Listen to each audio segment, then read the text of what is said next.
அவளுக்கு முழுவும் பணம் பணம் பணம்.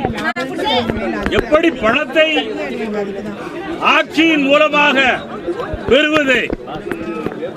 நேற்றைய தினமும் சொன்னேன், நம்முடைய மாண்புமிகு தமிழக முதலமைச்சர் அவர்கள் சொன்னார்கள், மிடாஸ் நிறுவனத்தை நடத்தி கொண்டு கழகத்தின் பொதுச் செயலாளராக இருக்கலாமா? தொண்டன் சாப்பாட்டுக்கு கஷ்டப்பட்டு கொண்டிருக்கின்றார். பொதுச் செயலாளருக்கு 17,000 கோடி ரூபாய் ஒரு ஆண்டுக்கு வருமானம். அவரோடு இருக்கக்கூடிய சொந்தங்கள் ஆஸ்பத்திரியில் எப்படியெல்லாம் நடந்தார்கள். இன்றைக்கு ஒரு திடுக்கிடும் செய்தியை, அவருடைய சொந்தத்தில் இருக்கக்கூடிய ஒரு டாக்டரை பற்றி, சிவகுமார் இன்று இந்தியா டுடே டிவியில் வருகிறது என்று நேற்று இரவு 2 மணிக்கு ராஜீவ் தேசாய் அதை வெளியிட்டிருக்கின்றார். அவர் ஒரு தவறான மருந்தை, டயபெட்டிக் மருந்தை கொடுத்த காரணத்தினால்தான் நம்முடைய புரட்சி தலைவி அம்மா அவர்களை நாம் இழந்திருக்கின்றோம் என்ற செய்தி இன்று மாலைக்குள் தமிழ்நாடு முழுவதும் வெளிவர இருக்கிறது. இந்தியா டுடே PH பாண்டியன் சொல்லவில்லை, நேற்று இரவு 2 மணிக்கு ராஜீவ் தேசாய் சர்தேசாய் யார் தூண்டுதலா அந்த தவறான மருந்து கொடுத்தார் சிவகுமார்? இன்னைக்கு ஈவினிங் பாருங்க. நான் இன்னும் சொல்லுகிறேன், இதோடு விட போறதில்லை. இவர்கள் எல்லாம் ஒதுங்கி விட்டால் விட்டு விடுவேன், இல்லாவிட்டால் ஒவ்வொருவரும் பதவியில் இருந்து விட்டு, எனக்கு தெரியாது, ராஜீவ் இந்தியா டுடேயில் கேளுங்கள். இவர்கள் இங்கே இன்னும் மென்மேலும் தமிழகத்தை துன்புறுத்திக் கொண்டிருந்தால் மென்மேலும் ஒதுங்கி விட்டால் விட்டு விட தப்பிக்க விடலாமா? நீங்க இல்ல, என்னவென்றால் ஒதுங்கி விட்டால் என்றால் எங்களை தொந்தரவு செய்யக்கூடாது என்று பன்னீர்செல்வத்தையும் தொந்தரவு செய்யக்கூடாது, MLA-களையும் தொந்தரவு செய்யக்கூடாது, நாட்டு மக்களையும் நல்லாட்சி அமைவதை தடுக்க கூடாது.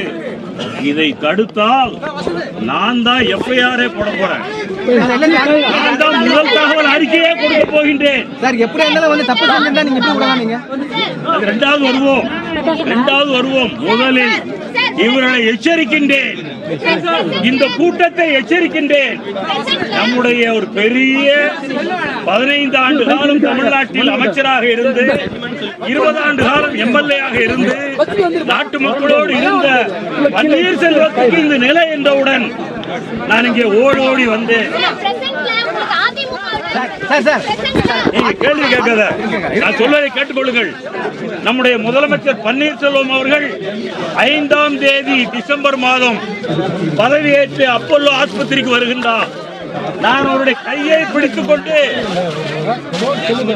தனியாக ஒரு இடத்தில் அழைத்துக் கொண்டு போய் ஆஸ்பத்திரியில், நீங்கள் முதலமைச்சராக வந்திருக்கின்றீர்கள், நீங்கள் அமர்கின்ற இடம் பெருந்தலைவர் காமராஜர் இருந்த இடம், புரட்சி தலைவர் MGR அமர்ந்த இடம், OP ராமசாமி ரெட்டியார் அமர்ந்த இடம், பிரகாசம் அமர்ந்த இடம், அம்மா அவர்கள் இருந்த இடம், பெரிய பொறுப்பு இருக்கிறது என்று 2 கையையும் நான் பற்றி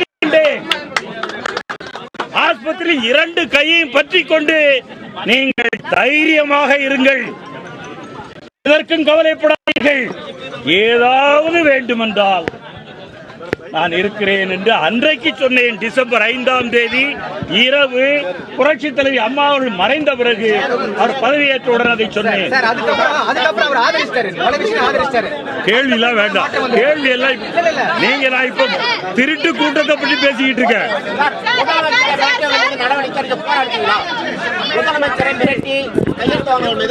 அது செல்லாது, அது செல்லாது. அது ஆளுநர் அதற்கு நடவடிக்கை எடுப்பார்.